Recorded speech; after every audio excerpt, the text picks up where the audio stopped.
পোহৰেৰে উজ্বলিল ৰামৰ জন্মভূমি একেলগে জ্বলিল ২৬ লাখৰো অধিক বন্তি আতচবাজিৰে সুশোভিত হৈ পৰিল অযোধ্যাৰ নিৰ্মল আকাশ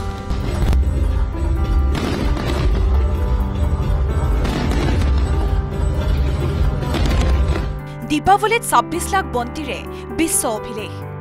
পোহৰৰ উৎসৱ দীপাৱলীৰ এই শুভক্ষণত আন এক ৰেকৰ্ড গঢ়িলে অযোধ্যাই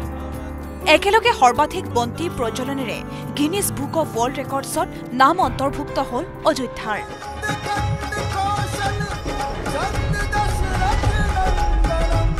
অযোধ্যাৰ ৫৬টাকৈ ঘাটত ভক্তই কৰিলে আৰতি পোহৰৰ উৎসৱ উপলক্ষে এই ৰেকৰ্ড গঢ়িলে অযোধ্যাই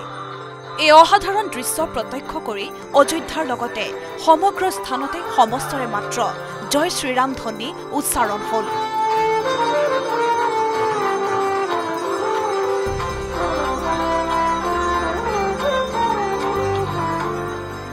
অযোধ্যাৰ ৰামকথা উদ্যানৰ মঞ্চত মুখ্যমন্ত্ৰী যোগী আদিত্যনাথে শ্ৰীৰামৰ ৰাজ অভিষেক অনুষ্ঠান সম্পন্ন কৰে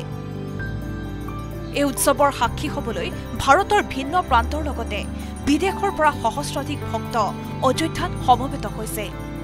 ২০১৭ চনৰ পৰা অযোধ্যাত আৰম্ভ হোৱা এই দীপোৎসৱে এতিয়া বিশ্বৰ বুকুত এক সুকীয়া স্থান দখল কৰিছে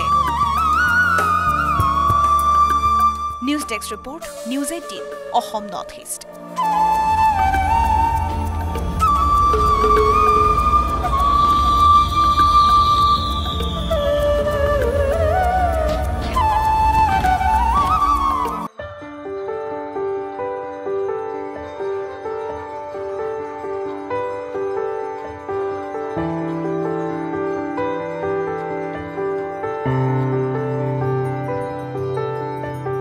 পোহৰেৰে উজ্বলিল ৰামৰ জন্মভূমি একেলগে জ্বলিল ২৬ লাখৰো অধিক বন্তি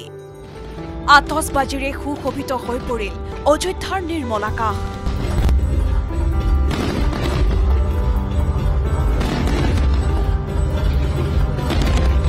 দীপাৱলীত ২৬ লাখ বন্তিৰে বিশ্ব অভিলেখ পোহৰৰ উৎসৱ দীপাৱলীৰ এই শুভক্ষণত আন এক ৰেকৰ্ড গঢ়িলে অযোধ্যাই একেলগে সৰ্বাধিক বন্তি প্ৰজ্বলনেৰে গিনিজ বুক অফ ৱৰ্ল্ড ৰেকৰ্ডছত নাম অন্তৰ্ভুক্ত হ'ল অযোধ্যাৰ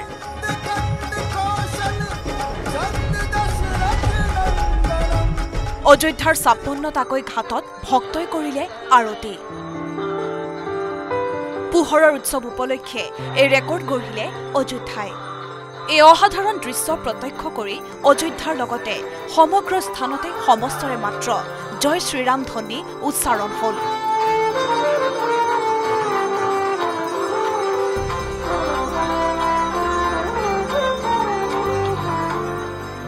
অযোধ্যাৰ ৰামকথা উদ্যানৰ মঞ্চত মুখ্যমন্ত্ৰী যোগী আদিত্যনাথে শ্ৰীৰামৰ ৰাজ অভিষেক অনুষ্ঠান সম্পন্ন কৰে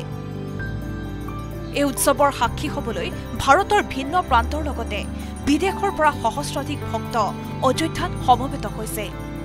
২০১৭ চনৰ পৰা অযোধ্যাত আৰম্ভ হোৱা এই দীপোৎসৱে এতিয়া বিশ্বৰ বুকুত এক সুকীয়া স্থান দখল কৰিছে